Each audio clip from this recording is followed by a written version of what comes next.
Então vamos ler João capítulo 3, versículo 16. Diz assim a palavra do Senhor: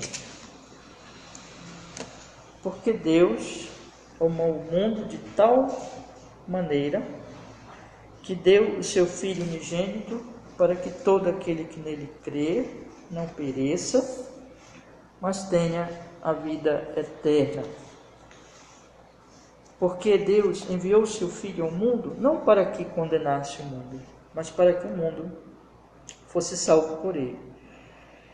Quem crê nele não é condenado, mas quem não crê já está condenado, porquanto não crê no nome do unigênito, Filho de Deus. Amém. Vamos orar. Senhor, perdoa, Senhor, as nossas faltas, os nossos pecados. Nos conceda nesta manhã a sua bênção. Bênção da sua palavra, Senhor, para que nós possamos conhecer mais do Senhor e te amar mais, Senhor. Nos ensina através desses estudos. Nós oramos em nome de Jesus. Muito obrigado pelo privilégio, Senhor. Nos edifica, nos fortaleça. Fala conosco e abre o nosso coração também. Em Cristo Jesus. Amém. Amém. Pode sentar, irmãos. Pode sentar. Amém, meus irmãos. Irmãos, hoje nós vamos, com a graça de Deus, estudar a lição 12 do Catecismo Ortodoxo. E essas lições, a lição 11 foi a semana passada, a lição 12 de hoje. Nós estamos, e ainda a próxima lição, que é a lição de número 13, também nós estamos estudando, meus irmãos, aí os nomes de Cristo, os nomes que são dados ao nosso Senhor, ao nosso Salvador. E continuando, irmãos, o estudo do Credo Apostólico. Eu queria ler de novo o Credo Apostólico para nós. Todo domingo, durante essas exposições do Catecismo, nós estamos lendo o Credo Apostólico, que é um documento muito antigo, logo do início, da história do cristianismo, e que sintetiza as doutrinas básicas, irmãos, que são a nossa fé, trata-se da nossa fé. Então diz assim, creio, primeiro artigo, são 12 artigos aqui, está dividido aqui no nosso catecismo, o Credo Apostólico. O primeiro diz, creio em Deus Pai, Todo-Poderoso, Criador do céu e da terra. O segundo, e em Jesus Cristo, seu único Filho, nosso Senhor. Terceiro, que foi concebido pelo Espírito Santo, nasceu da Virgem Maria. Quarto, padeceu sob Pôncio Pilatos, foi crucificado, morto e foi sepultado, desceu ao Hades. Quinto, no terceiro dia ressurgiu dos mortos. Sexto, subiu ao céu, está assentado à direita de Deus Pai Todo-Poderoso. Sete, de onde há de julgar os vivos e os mortos. 8, creio no Espírito Santo. 9, na Santa Igreja Universal de Cristo, na comunhão dos santos. 10, na remissão dos pecados. 11, na ressurreição do corpo. E 12, e na vida eterna. Amém. Então, essa parte do catecismo está expondo esse credo apostólico. O credo apostólico ele é trinitário, irmão, bem claramente. Então, Pai, o Filho, o Espírito Santo. Então, aqui ele tem a doutrina, irmãos, a essência do Evangelho, que são essas doutrinas aqui que correspondem, então, à fé cristã genuína, e que se alguém não crê num desses artigos, nós dizemos, irmãos, que não tem a fé verdadeira, que não é cristão. Nós estamos aqui, irmãos, na parte da nossa redenção, da nossa salvação. Você sabe que o catecismo se divide em duas partes, Primeiro, a nossa miséria. Segundo, a nossa salvação ou libertação. E terceiro, a nossa gratidão. E nós estamos nessas perguntas aqui que nós estamos estudando. Nós estamos na segunda parte, falando, meus irmãos, da nossa salvação. Já falamos aqui muitas coisas, que o homem não tem salvação fora de Deus, a lei condena a humanidade, que nós precisamos de um Salvador como Jesus, que é Deus, homem, porque ele precisava ser homem porque o pecado é dos homens, ele precisa ser Deus porque só Deus pode solucionar realmente esse problema, resistir, vamos dizer assim, receber aquela terrível ira divina, ele tinha que ser Deus homem. E nós falamos também da fé verdadeira, que a fé ela tem aquele elemento, irmãos, do conhecimento da verdade, conhecimento. O cristianismo, ele não é nas trevas. O próprio catecismo ele já começa desde o início falando, olha, a verdade que nós temos que conhecer. Então nós temos que conhecer e nós temos que confiar no Senhor Jesus Cristo, uma fé pessoal conforme essas verdades que a palavra de Deus nos mostra. E aqui o credo apostólico, ele está falando exatamente dessas verdades, meus irmãos, que fazem parte da nossa fé, da fé bíblica, da fé genuína. Então, são essas questões aqui, esses 12 artigos. Vimos então que ele está dividindo, como eu acabei de falar, de forma trinitária. Já falamos do Pai, nós estamos falando agora do Filho, né? Nós já falamos do Pai como Criador, como Deus Criador e como Deus da providência. E nós vimos como isso traz consolo, que Ele dirige criou todas as coisas, dirige todas as coisas e provê tudo para nós. E nós vimos, irmãos, já estamos agora entrando na segunda, como eu acabei de falar, na pessoa do Filho agora, que Ele é o nosso Salvador. Semana passada nós lemos a lição 11, que fala assim, vou ler aqui as duas perguntas junto com a resposta. A pergunta 29 diz assim, e aqui veja, nós estamos estudando os nomes de Cristo, os nomes que se dá a Cristo Jesus. Por que o Filho de Deus é chamado de Jesus, que significa Salvador? Resposta, porque Ele nos salva de nossos pecados e porque em nenhum outro devemos buscar ou podemos encontrar salvação. E a pergunta 30 faz assim, é a seguinte, aqueles que buscam sua salvação e segurança nos santos, em si mesmo ou em outra coisa, realmente creem no único Salvador Jesus? Resposta, não. Apesar deles se orgulharem de pertencer a Ele, por seus atos negam a Jesus, o único Salvador e Libertador, pois das duas coisas, só uma é verdadeira. Ou Jesus não é um Salvador perfeito, ou aqueles que pela verdadeira fé aceitam esse Salvador, têm nele tudo o que necessitam para a sua salvação. Então, irmãos, aqui o catecismo ele faz ele apresenta a doutrina, ou seja, que Jesus, por que ele é chamado Jesus? Que significa Salvador, porque Ele vem nos salvar dos nossos pecados. O grande problema é o pecado. E nenhum outro a salvação. Então essa é a doutrina. Agora, a pergunta 30 fala assim da aplicação. Quer dizer, se Ele é o Salvador, só vai ser salvo quem crê unicamente nele. Quem crer nele e no outro, não tem a fé verdadeira. A fé verdadeira, ela corresponde a essa doutrina. Ou seja, de que só Jesus é o Salvador. Ele coloca aqui duas coisas bem interessantes, bem importantes.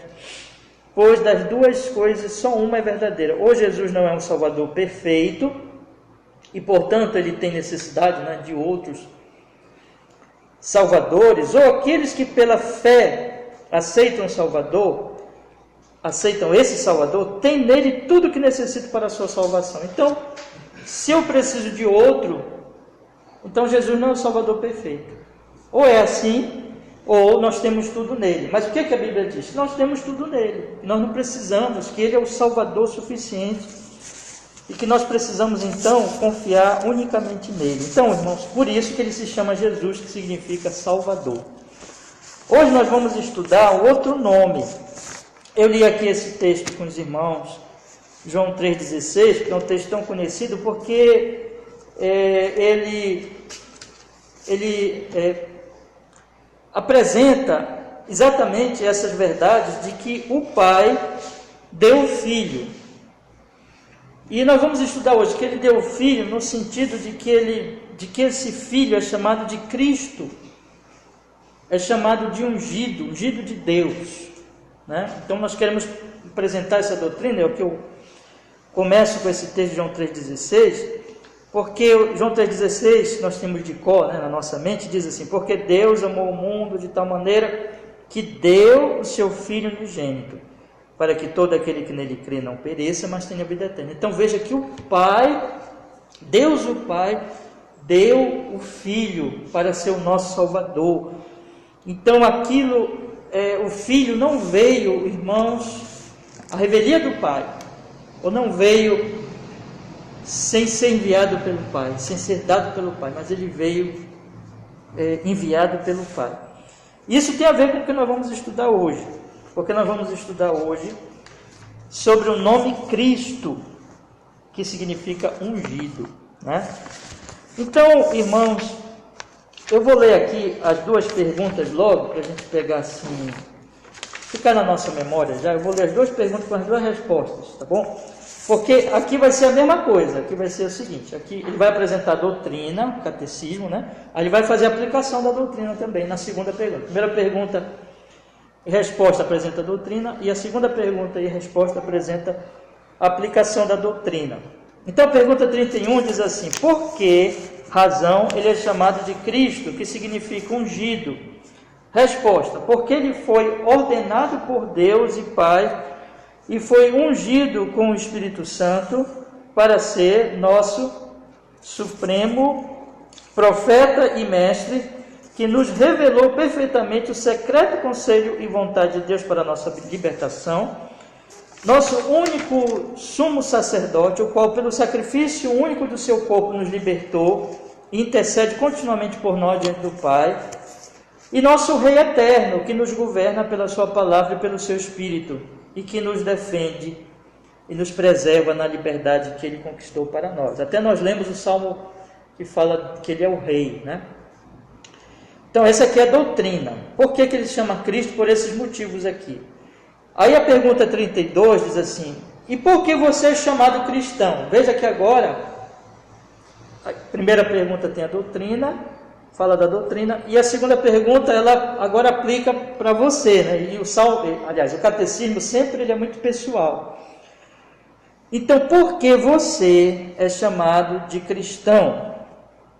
Resposta: porque pela fé eu sou um membro de Cristo e por isso eu partilho de sua unção para poder, como profeta, confessar o seu nome como sacerdote, apresentar a mim mesmo como sacrifício vivo de gratidão a Ele e como Rei, de livre e boa consciência, lutar contra o pecado e o diabo nesta vida e no porvir, reinar eternamente com Cristo sobre toda a criação. Então veja, Cristo é ungido, o que significa? Aí se refere aos três ofícios de Cristo. Ele é Rei, sacerdote e profeta. E esses três ofícios de Cristo, eles são aplicados a nós, porque nós estamos ligados a Cristo, né? Então, isso tem um efeito na nossa vida espiritual. E é isso que nós vamos estudar agora então, meus irmãos. Então vamos apresentar aqui. Aí eu não vou conseguir ler todos os versículos que estão aqui, são muitos versículos, mas nós vamos tentar ler alguns pelo menos, e eu peço sempre aos irmãos, né? Leiam nas suas casas esses versículos. Eu queria pedir mais ainda, eu queria pedir para vocês, antes de virem, vocês já lerem as perguntas, lerem os versículos, que é muito melhor para entender, né? Não sei se os irmãos fizeram isso, mas eu peço que façam isso sempre. E aí fica melhor para a compreensão quando os irmãos já vêm tendo lido as perguntas, os versículos, a resposta, os versículos e assim por diante. Então, a primeira pergunta de hoje, da lição 12, é: por que razão ele é chamado de Cristo, que significa ungido? Então, essa palavra que nós estamos tão habituados, né, irmãos, a chamar Jesus Cristo, né? Tão comum, mas nós estamos aprendendo já. Eu acho que é uma coisa até que os irmãos já sabiam, mas o catecismo ele vai apresentando, e ele vai apresentando também a aplicação disso na nossa vida. Nós já vimos por que ele se chama Jesus, porque Jesus quer dizer Salvador. Agora, nós temos Jesus Cristo, né? Por que ele se chama Cristo? Porque essa palavra Cristo, ela significa ungido. Ungido é uma unção, e essa unção ela era dada no Antigo Testamento. Um rei, quando ele ia se tornar rei, ele era ungido. Essa unção ela aponta muito para o ofício, para um trabalho, para uma função, vamos dizer assim, que o rei iria fazer. Mas nós temos três ofícios lá no Antigo Testamento. Três ofícios. Nós temos o rei, nós temos os sacerdotes, e principalmente o sumo sacerdote, que era o sacerdote principal, né? E nós temos o profeta. Então esses são 3 ofícios que vão aparecer muito claramente no Antigo Testamento. Então, como o Antigo Testamento, irmãos, era tudo promessa, apontando para Jesus, então a Bíblia vai mostrar, e nós podemos afirmar baseado nas Escrituras, que essa unção, Cristo quer dizer ungido, então essa unção, ela estava apontando para Jesus, que seria, então, aquele que iria ter os 3 ofícios. Em geral, pelo menos nós podemos dizer que essas pessoas, ou elas eram rei, ou elas eram sacerdote, ou elas eram profeta, né? Mas o Senhor Jesus Cristo, ele vai ter as 3 funções, os três ofícios, porque ele estava sendo tipificado, prometido lá no Antigo Testamento, através dessas funções, através desses ofícios que vinham com esta unção, né? Então a unção, ela dizia a respeito então ali que Deus estava escolhendo aquelas pessoas, abençoando aquelas pessoas, inclusive com o Espírito Santo, dando a elas condições para que elas exercessem o seu papel, o seu ofício, e isso apontava para Jesus, que é o rei, o sacerdote e o profeta. Agora, irmão, nós temos que entender o que cada ofício desse melhor dizendo, cada ofício desse se refere, né? Qual a natureza deles, qual a função deles, o que esses oficiais eles faziam. Então, para nós entendermos exatamente o nome Cristo, veja que esse nome Cristo, então, tem relação com esses ofícios. Aí a resposta, eu vou ler de novo a pergunta e a resposta. A pergunta é assim: por que razão ele é chamado de Cristo, que significa ungido? Resposta: porque ele foi ordenado por Deus o Pai e foi ungido com o Espírito Santo para ser nosso supremo profeta e mestre, que nos revelou perfeitamente o secreto conselho e vontade de Deus para a nossa libertação. Nosso único sumo sacerdote, o qual, pelo sacrifício único do seu corpo, nos libertou, intercede continuamente por nós diante do Pai. E nosso Rei, que nos governa pela sua palavra e pelo seu Espírito, e que nos defende e nos preserva na liberdade que ele conquistou para nós. Então, esses 3 ofícios, irmãos, nós temos aqui, vamos seguir como está listado aqui no Catecismo: profeta, sumo sacerdote e rei. O profeta, então, eu vou lendo aqui, vou explicando. Ele foi ordenado por Deus o Pai e foi ungido com o Espírito Santo para ser. Aí vem os ofícios. Então, esse nome Cristo diz respeito ao quê? Que ele foi ordenado pelo Pai, que ele foi ungido com o Espírito Santo. Ele foi aquele que recebeu o Espírito Santo em plenitude, em todo o poder, em toda a plenitude. Não tinha deficiência alguma. Então ele era Deus, homem, perfeito homem, 100% Deus, 100% homem, uma só pessoa com as 2 naturezas, mas ele foi ungido com o Espírito Santo, enviado pelo Pai, ungido com o Espírito Santo de Deus pelo Pai, para que ele pudesse cumprir esses ofícios, totalmente capacitado, para que ele pudesse então cumprir esses ofícios. E o primeiro ofício, e aqui um detalhe que o Catecismo diz: nosso supremo profeta, né? Esse supremo quer dizer que ele é, na verdade, o profeta. Então nós temos desde o Antigo Testamento vários e vários profetas, né? Os irmãos sabem disso, mas aqueles profetas lá, eles eram humanos, eles morreram, eles cumpriram seus ofícios, mas eles não eram supremos. Eles, na verdade, eles estavam apontando para o profeta verdadeiro, que é o Cristo, que é o ungido de Deus. Então, o profeta e mestre, profeta e mestre, esses 2 nomes, eles são muito importantes. Então, ele é profeta e ele é mestre. O que um profeta faz? O profeta não deixa de ser um mestre, de ser alguém que ensina, alguém que vai apresentar o ensino de Deus. E é exatamente isso que o profeta faz, é exatamente isso que os profetas faziam no Antigo Testamento, e que Cristo, o supremo profeta, vem nos fazer. Por quê? que nos revelou perfeitamente o secreto conselho e vontade de Deus para a nossa libertação. Lembrem lá as 3 verdades: miséria, libertação, gratidão. Como é que nós conhecemos a nossa libertação? Para conhecer a nossa libertação, nós temos que conhecer a nossa miséria, né? E depois nós vamos ter que também viver em gratidão. Como o caso aqui, nós que somos já cristãos, nós vivemos em gratidão. Mas quem nos revelou tudo isso? Nossa miséria, nossa libertação, nossa gratidão. Foi o profeta. Então, tudo que nós temos hoje, tudo que nós conhecemos hoje, veio do profeta e mestre por excelência, que é esse Cristo. Então, ele é o profeta, ele é o verbo, ele é a palavra de Deus. É através dele que nós conhecemos Deus, a nós mesmos, nosso pecado, a redenção que há nele. Então, ele revelou tudo, ele veio trazer a luz, né? Ele diz: eu sou a luz do mundo.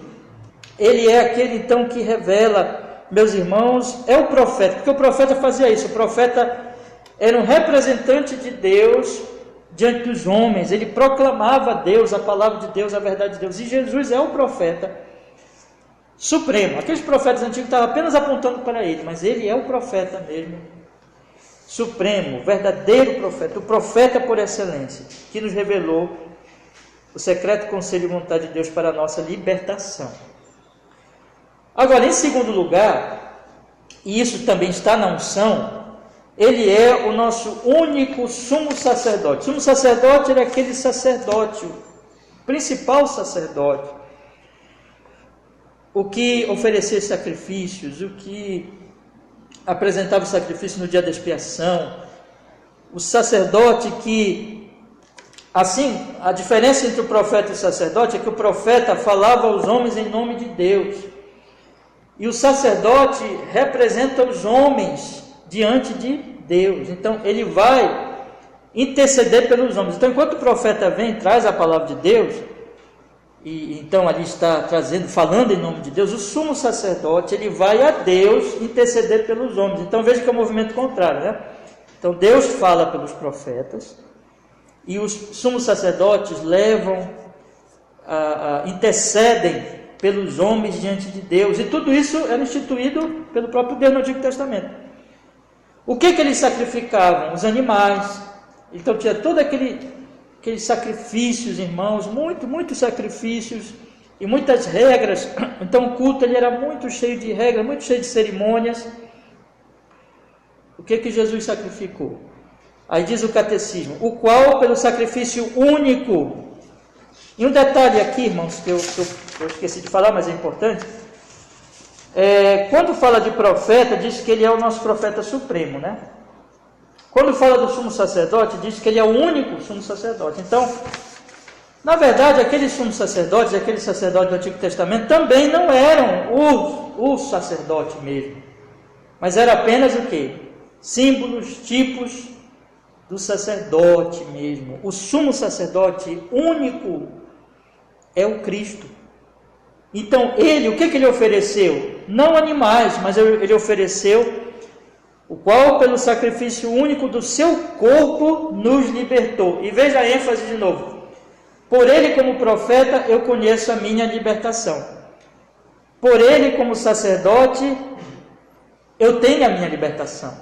Porque ele vem e ele paga pelos meus pecados. Então, ele, como sacerdote, ele vai a Deus e oferece sacrifício. Como profeta, ele vem a mim em nome de Deus e traz a mensagem da libertação. Como sacerdote, ele vai a Deus e oferece a si mesmo como sacrifício para a minha libertação. E diz mais aqui o catecismo: ele não somente ofereceu a libertação, mas ele intercede continuamente por nós diante do Pai. Então, ele está... A obra como sacerdote podemos dividi-la em duas. Ele ofereceu o sacrifício único, já pagou, já fez, já apresentou a Deus. Nós somos salvos por ele. Não precisa ser pago ainda, já está pago, né? E isso é um detalhe muito importante, quer dizer, a questão da ceia. Quando nós tomamos a ceia, como nós fizemos semana passada, a ceia não é o sacrifício. A ceia, ela é o quê? Um símbolo do sacrifício.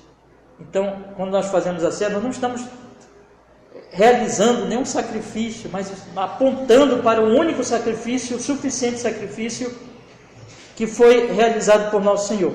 Mas agora Jesus está operando como sumo sacerdote? Sim, meus irmãos, ele intercede continuamente por nós diante do Pai, ou seja, é por isso que nós oramos sempre em nome de Jesus.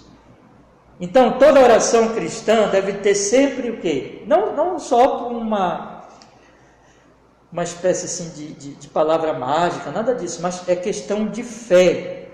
Nós sabemos que é através dele, como mediador, como sacerdote, um sacerdote, que nós vamos ao Pai.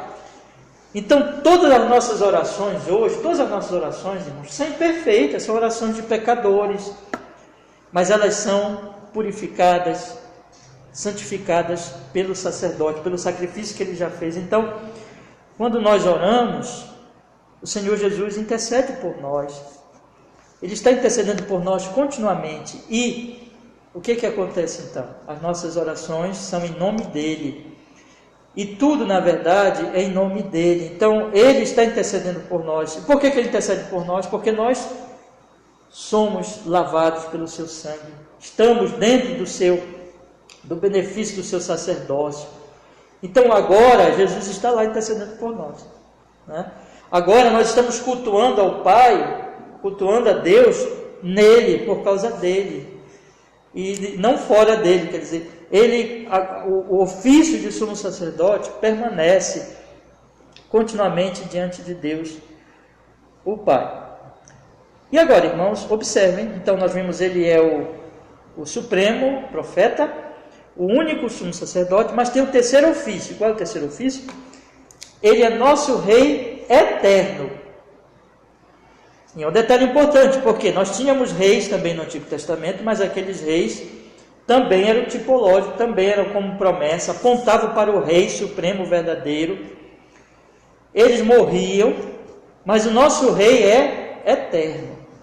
O nosso rei verdadeiro, esse ungido, significa que ele é rei eterno. O que um rei fazia no Antigo Testamento? Ele fazia duas coisas, pelo menos. Ele dirigia o povo, governava a nação, e tinha que fazer isso com justiça. Nem sempre eles faziam isso, às vezes eles falhavam.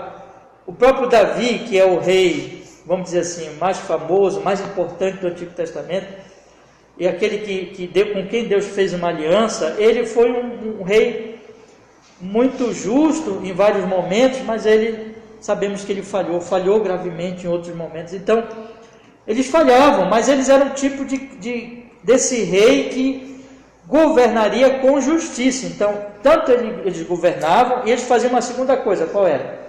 Eles protegiam a nação. Então, na guerra, os reis se colocavam como vamos dizer assim, os líderes, os capitães de batalha, aqueles que lideravam o povo nas suas guerras, que protegiam a nação, que em vários momentos no Antigo Testamento, né, quando o rei afrontava, quem ia para a guerra? Era um outro rei estrangeiro, afrontava, quem ia para a guerra? O rei de Israel, os reis de Judá. Então, eles eram guerreiros, eles eram homens que protegiam a sua nação, que tinham ali esse ofício. Então, eles governavam e eles lutavam. Jesus faz isso hoje. Então, Jesus, ele é nosso rei eterno, que nos governa pela sua palavra. Como é que ele nos governa, irmãos? Diz o catecismo: pela sua palavra e pelo seu espírito. Então, hoje ele nos governa, ele é o nosso rei. Irmãos, nós podemos dizer, e esse é um detalhe muito importante, que Deus reina sobre todos, até sobre o diabo. Ele é o Senhor soberano. Mas esse sentido aqui de reinado de Cristo é um reinado que acontece naqueles que são súditos do seu reino, que vão herdar o reino, porque os inimigos, eles serão destruídos, né? O diabo, os inimigos de Deus vão ser destruídos quando esse rei voltar, e ele vai então separar os cabritos das ovelhas, e ele vai destruir os inimigos, o diabo, os seus anjos e os que seguem Satanás hoje, que são, vamos dizer assim, os filhos de Caim, né? Se nós pegarmos lá o início da história, tem Caim, tem Abel. Então, os que perseguem a igreja, os que ofendem a Deus, esses Deus está reinando sobre eles, só que eles são rebeldes, ou seja, eles estão na mão de Deus, mas eles não são obedientes à palavra, ao Espírito Santo. E esses serão destruídos. Deus vai trazer juízo sobre eles soberanamente, como um rei que vem destruir os inimigos. Mas Ele é nosso rei no sentido de que nós somos herdeiros do reino, de que nós somos filhos de Deus, de que nós somos dele. E Ele nos governa, irmãos, pela palavra e pelo Espírito Santo. Na verdade, podemos dizer que o Espírito Santo nos governa pela palavra, não é? Então, as Escrituras pregadas, lidas, meditadas, é através das Escrituras que o Senhor reina sobre a sua igreja. Ele é o rei da igreja. E a segunda coisa que Ele faz é que Ele nos defende e nos preserva na liberdade que Ele conquistou para nós. Veja, nós temos que Ele revela a nossa miséria, a nossa libertação. O Catecismo vai dizer assim, que como profeta Ele revelou perfeitamente o conselho da vontade de Deus para a nossa libertação. Segundo, como sumo sacerdote, Ele ganha essa libertação porque Ele ofereceu a si mesmo. E como rei, Ele nos defende para preservar a nossa libertação, ou para preservar a nossa liberdade. Então o Catecismo diz assim, que nos defende e nos preserva na liberdade que Ele conquistou para nós, ou seja, Ele não somente é o profeta que traz o conhecimento da libertação, Ele não somente é o sumo sacerdote que traz a libertação por causa do seu sacrifício, mas Ele nos mantém nessa liberdade porque Ele é o nosso rei. Porque quando o diabo vem, quando a carne vem, quando o mundo vem, nós temos três inimigos, né? A carne, o mundo e o diabo, vem para nos escravizar, não conseguirão. Por quê? Porque Ele defende-nos dos inimigos, que eram os que os reis faziam lá no Antigo Testamento, e nos preserva na liberdade que Ele conquistou para nós. Então, esse é o Rei Jesus. Por isso que Ele é chamado Cristo, irmãos, porque Ele foi ungido para ser profeta, sacerdote e rei. Então, por isso que nós chamamos Ele de Cristo, por isso que Ele é chamado de Cristo. Vamos ler alguns textos aqui, meus irmãos. Lucas capítulo 3, versículo 21. Lucas capítulo 3, versículo 21.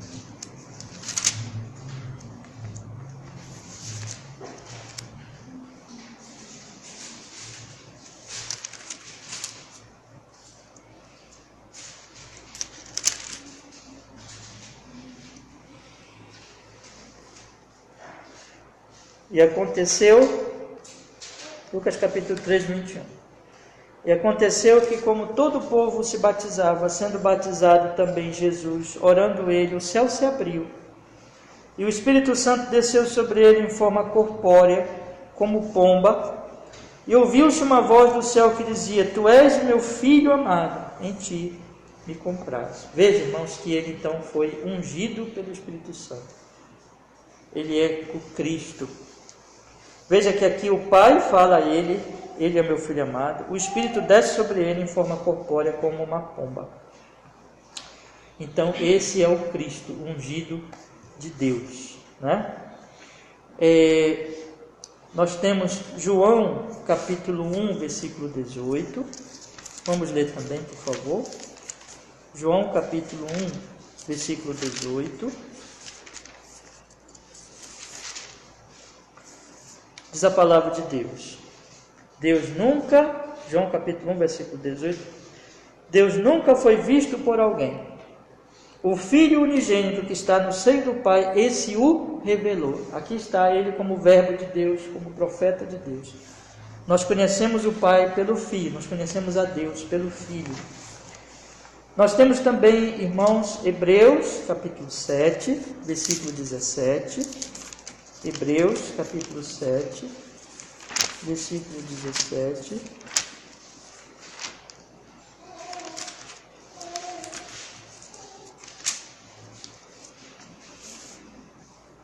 diz a palavra, porque ele assim testifica: tu és sacerdote eternamente, segundo a ordem de Melquisedeque.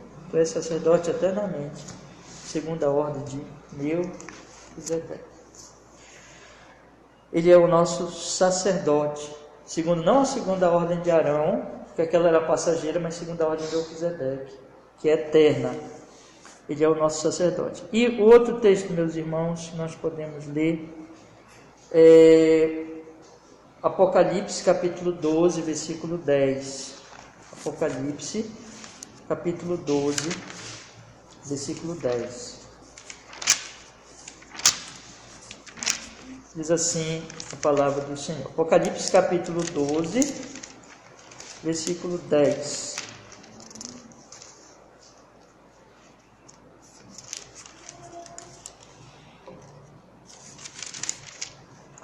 Diz assim: e ouvi uma grande voz do céu que dizia: agora é chegada a salvação, e a força e o reino do nosso Deus, e o poder do seu Cristo, porque já o acusador de nossos irmãos é derrubado, o qual diante do nosso Deus os acusava de dia e de noite.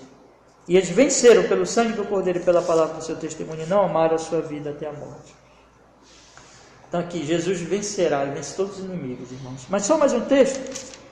João capítulo 10, versículo 28. João capítulo 10, versículo 28.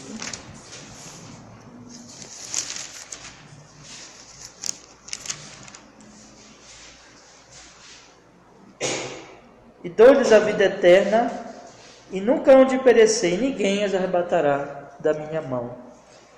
Permito mais um. Mateus 28, 18. Mateus 28, 18. Mateus 28, 18. E diz assim: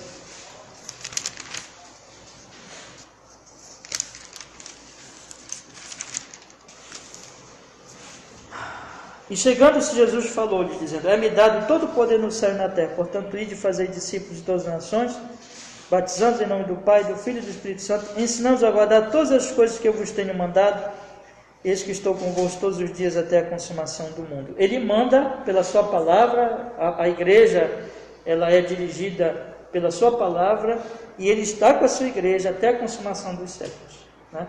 Então ele é o rei que dirige e que guarda a sua igreja. Irmãos, agora vamos para a segunda pergunta de hoje, que é a pergunta 32, e que é a aplicação. Aí a pergunta 32, Cristo quer dizer ungido, que foi ungido como rei, sacerdote, como profeta, como rei. Aliás, profeta, sacerdote e rei. Agora, eu me chamo cristão, não é? Por que eu me chamo cristão? Veja que cristão aqui, então, está vinculado ao nome Cristo. Primeiro nós temos que entender, meus irmãos, que cristão tem um significado na Bíblia diferente do que na sociedade nós temos cristão, ou temos cristandade. Cristão na sociedade é um rótulo religioso tão somente. Então, como você tem muçulmano, como você tem judeu, aí você tem cristão. Nós sabemos que a religião muçulmana não é verdadeira. Nós sabemos que o judaísmo presente também, negando Cristo, não é verdadeiro. Então, quando nós dizemos cristão no sentido de um rótulo, como se fosse mais uma dessas religiões, e dividimos a humanidade assim, muçulmano, cristão, judeu, ateu, essas coisas, são rótulos e que não dizem respeito ao que é realmente ser um cristão no sentido bíblico. Quando se diz isso cristão hoje, geralmente ele não é muçulmano, ele não é judeu, ou ele não é ateu, mas ele pertence à religião cristã, ele está associado a uma igreja, ele está associado a uma comunidade chamada cristã. Então, apenas aquela questão muito assim, religiosa, puramente social, que ele faz parte de um grupo, ou que ele se confessa como cristão. e aí é considerado cristão, né? Ele não é muçulmano, ele é cristão. Mas a Bíblia ela tem uma definição muito mais profunda do que seja cristão. Porque cristão é aquele que genuinamente está ligado a Cristo, por isso que se chama cristão. É aquele que segue a Cristo, é aquele que pertence a Cristo, é aquele que esses ofícios, e isso é muito importante, o ofício de profeta, o ofício de sacerdote e o ofício de rei, esses ofícios são dele, são aplicados a ele.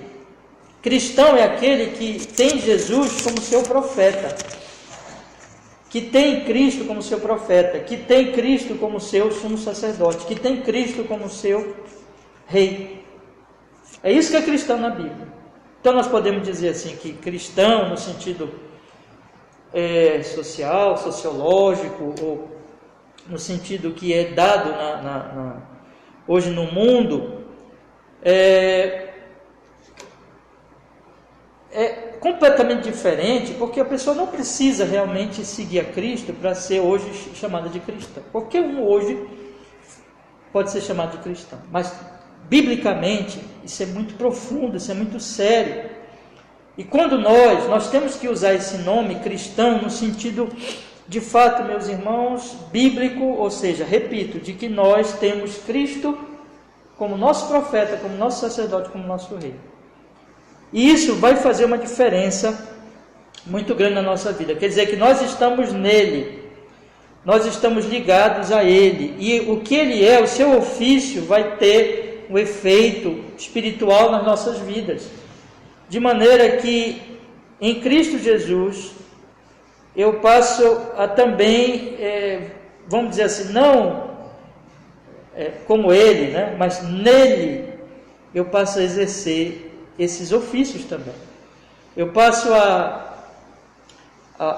vamos dizer assim, a exercer esses ofícios pela virtude dele, por causa dele.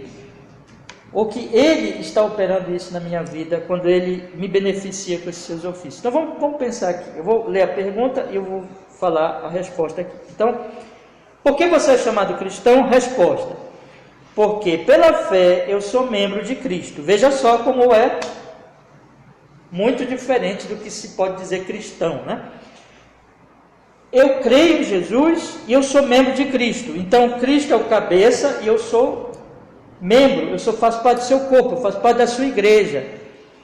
Então eu pertenço a ele, eu estou nele. Então pela fé, no momento que uma pessoa crê em Jesus genuinamente, se arrepende dos seus pecados, crê em Jesus, isso é uma obra espiritual, isso é um milagre. Então essa pessoa ela está ligada a Cristo como seu cabeça e ela é membro de Cristo. Isso é ser cristão na Bíblia. Não é simplesmente dizer assim, eu sou cristão, como alguém diz, eu sou muçulmano, como alguém diz, eu sou judeu, como alguém diz, eu sou ateu, que são crenças que as pessoas têm, cosmovisões, vamos dizer assim, que as pessoas podem ter do mundo, mas que não mudam o coração, que não a ligam genuinamente em Deus. Nós sabemos que todas essas coisas são falsas, todas essas coisas são idolatrias. Então existe um falso cristianismo. Existe um rótulo cristão que não precisa ter fé em Jesus. Basta eu dizer assim, não, eu sou cristão porque eu vou numa igreja, porque eu sigo, simplesmente professo, sigo Jesus, ou creio, simplesmente da boca para fora, creio nele, mas não é, de fato, a fé, aquela fé que nós falamos lá nas perguntas anteriores, que confia em Jesus, que descansa nas suas promessas. Mas a fé, eu sou um membro de Cristo. Isso é ser cristão. E por isso eu partilho de sua unção. Então a unção dele, como eu estou nele, eu partilho da sua unção. Para poder. Então eu tenho um poder por causa dessa unção. Porque eu estou nele, eu partilho da sua unção, que ele é o Cristo, né? Ele é ungido. Se eu estou nele, eu partilho da sua unção para poder. Como profeta, eu passo a ser então nele um profeta. Como profeta, confessar o seu nome. Vamos por parte aqui. Então nele eu passo a exercer também essa função de profeta. O que é isso, irmãos? É porque é a função profética da igreja e de cada membro da igreja. Nós estamos aqui para pregar o Evangelho. Vamos ler aqui alguns textos que vai nos ajudando. Leiam comigo 1 Coríntios 12, 12. 1 Coríntios 12, 12.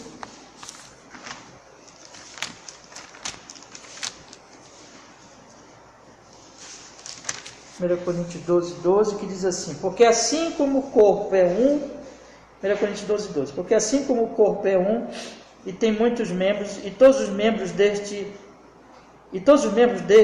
um corpo, sendo muitos, são um só, corpo, assim é Cristo também. Então nós estamos ligados a Cristo. Olha o que ele diz em Atos 2, 17. Atos 2, 17. Atos 2, 17.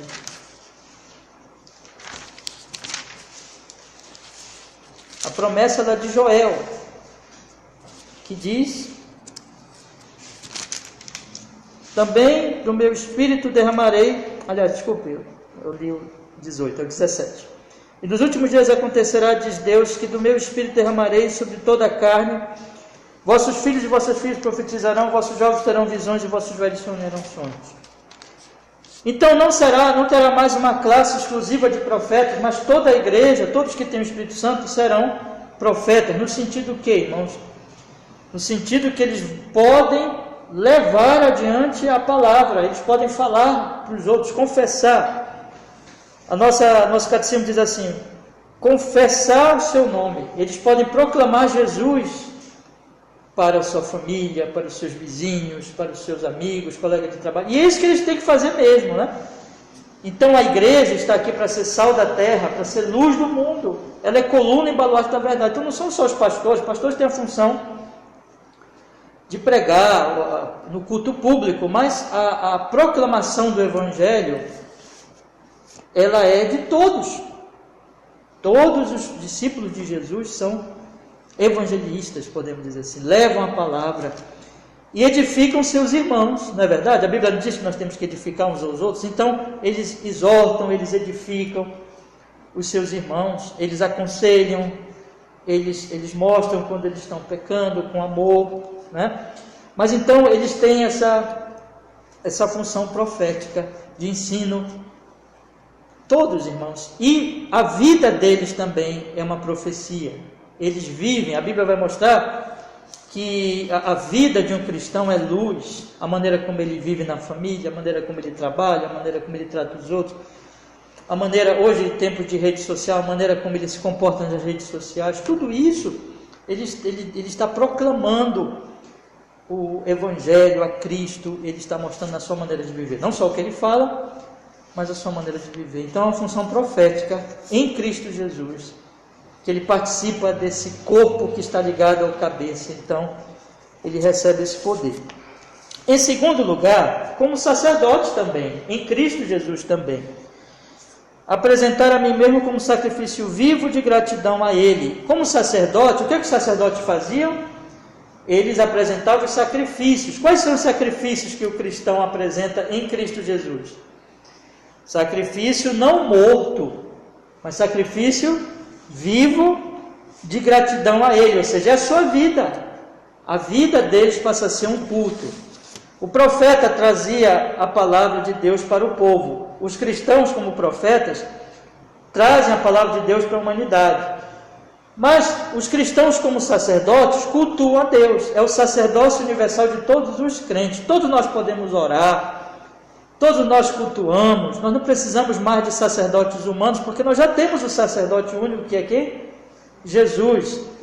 Vocês não precisam de mim como um sacerdote, né? Por isso que nas igrejas protestantes não se chama, nem todas, né? Algumas, por exemplo, da linhagem dos anglicanos, historicamente, vamos dizer assim, mas a doutrina leva a que o pastor não é chamado de sacerdote, porque não é sacerdote como uma classe especial, não existe mais isso no Novo Testamento, porque na verdade todos são sacerdotes, todos passam a ter acesso a Deus e devem cultuá-lo. O culto público é o culto de todos esses sacerdotes. A vida deles vai ser um culto. Eu falei, né, que o profeta proclama pela palavra e pela vida. O culto também, o culto é aqui, é o ápice, mas quando nós saímos lá, na nossa vida, nós estamos cultuando. Então, sacerdotes em Cristo Jesus, sacrifício vivo de gratidão a Ele. Vamos ler aqui Romanos 12:1, que esse é o grande texto, né? Vocês acreditam aqui que todo mundo conhece de cor já, mas vamos ler. Romanos 12:1.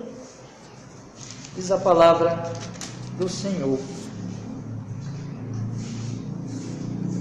Rogo-vos, Romanos 12:1. Rogo-vos, pois, irmãos, pela compaixão de Deus, que apresenteis os vossos corpos em sacrifício vivo, santo e agradável a Deus, que é o vosso culto racional. É assim que é o culto agora. Um culto de apresentar o corpo em sacrifício vivo, ou seja, o corpo vivo, né? Santo e agradável a Deus. E aí Paulo vai falar da vida cristã, da parte ética, do comportamento cristão. Romanos de 12 em diante vai ser a parte prática da carta, ou seja, a nossa vida, irmãos. Quando nós estamos aqui, nós estamos cultuando, nós não vamos tratar os outros, nós estamos cultuando a Deus. Amar as pessoas, a maneira como eu trato a minha família, meus vizinhos, meus colegas de trabalho, a maneira como eu trabalho, tudo é culto. De novo, a maneira como me comporto nas redes sociais, tudo é culto ao Senhor. Então, a minha vida passa a ser dedicada ao Senhor. E a outra parte, irmãos, o terceiro ofício em Cristo Jesus, como rei, diz o catecismo, e como rei, de livre e boa consciência, lutar contra o pecado e o diabo nesta vida e no porvir, reinar eternamente com Cristo sobre toda a criação. Como rei, em Cristo Jesus, eu participo desse ofício porque Ele me preserva dos meus inimigos. Quais são os inimigos? A carne, o mundo e o diabo.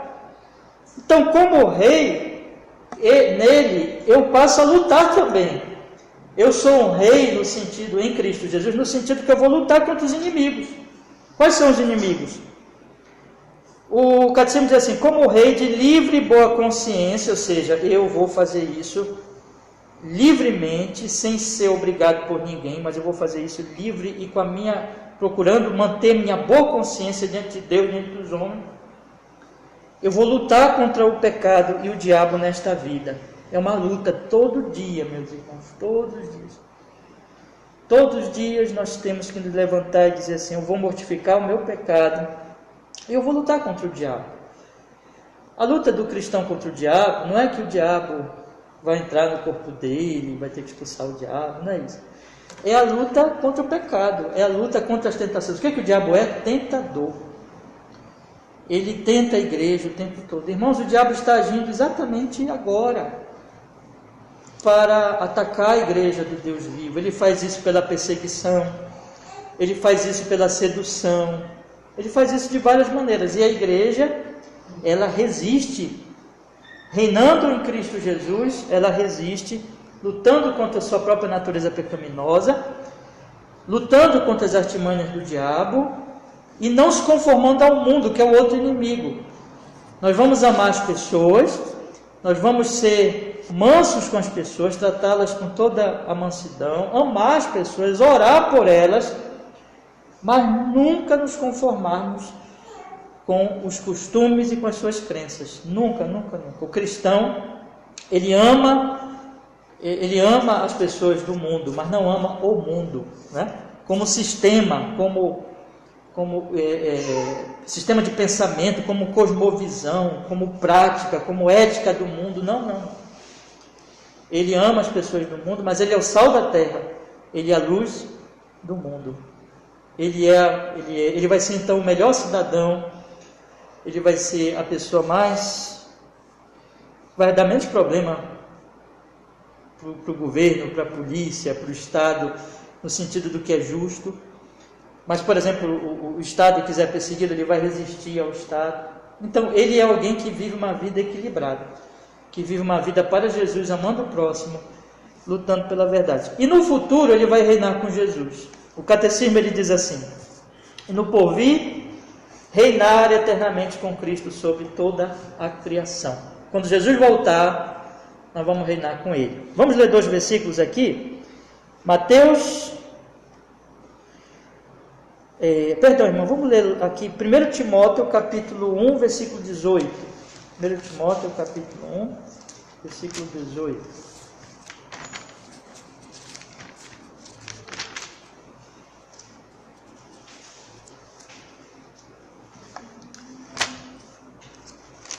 Timóteo, capítulo 1, versículo 18.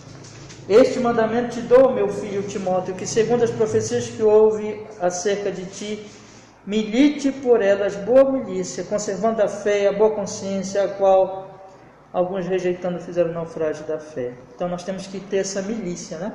Essa luta santa. E o outro texto vamos aproveitar que nós estamos aí em Timóteo, 2 Timóteo 2,12. 2 Timóteo 2,12. Se sofremos também com ele, reinaremos.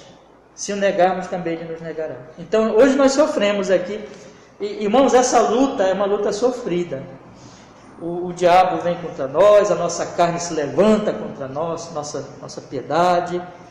O mundo não nos entende, né? Mas nós resistimos com amor, pela graça. E veja que tudo é em Cristo Jesus, não é por nosso poder, mas é em Cristo Jesus. Mas lá, nós sofremos aqui, mas lá nós vamos reinar com Ele na glória. Então é isso que a Bíblia nos diz. Então, meus irmãos, encerrando essa aula desta manhã, eu queria dizer para vocês que Jesus, vocês são cristãos. Se vocês creem no Senhor Jesus como seu Senhor, como seu Salvador, como seu Cristo, né? Como ungido, que única esperança para você, como aquele que trouxe a sua libertação, ao conhecimento da sua libertação, porque ele é profeta, como aquele que morreu na cruz do Calvário, ganhando a sua libertação como seu sacerdote, como aquele que reina sobre a sua vida, pela palavra e pelo Espírito como seu rei. Se isso é verdade, você é cristão. Então, hoje você participa desses ofícios. Vamos viver o dia de hoje, vamos viver essa semana, vamos viver toda a nossa vida, irmãos. Como? Como profeta do Senhor. Esse mundo está em trevas, vamos levar a eles a palavra do Evangelho pelas nossas palavras, pela nossa vida, nos comportando de forma cristã em todas as coisas. Claro que nós estamos aprendendo isso, mas vamos nos aperfeiçoar, vamos ser santificados, porque vamos iluminar esse mundo que está em trevas. E como o nosso país precisa da luz do Evangelho, nós sabemos disso. Viva como sacerdote em Cristo Jesus, cultuando. Irmãos, aqui o domingo é o culto público, né? Nós estamos aqui como sacerdotes, todos nós adorando ao Senhor, gratos pelo que Ele fez por nós. E quando sairmos daqui, vamos viver na nossa vida, vamos tratar nossa família como um culto a Deus, amando ao Senhor, servindo nossa família, nossos vizinhos, nossos amigos, nosso trabalho, na nossa vida, amando as pessoas. Eu citei aqui as redes sociais, como profetas nas redes sociais, aproveitando a rede social para levar o Evangelho, como sacerdotes, nos comportando bem nas redes sociais, em toda a nossa vida. E como reis, lute contra o pecado. Hoje é um dia que nós temos que lutar contra o pecado, contra o diabo e contra o mundo, como eu falei há pouquinho, né? Lutar contra a carne, mortificando a carne. Lutar contra o diabo, resistindo às suas tentações, pela graça, tudo pela graça de Jesus. E lutar contra o mundo, lutar contra as ideologias do mundo, contra os pensamentos e a ética mundana, mas amando as pessoas, porque é assim que nós lutamos amando, orando por elas, pedindo que Deus também traga a elas para o Evangelho. Vamos fazer isso, irmãos.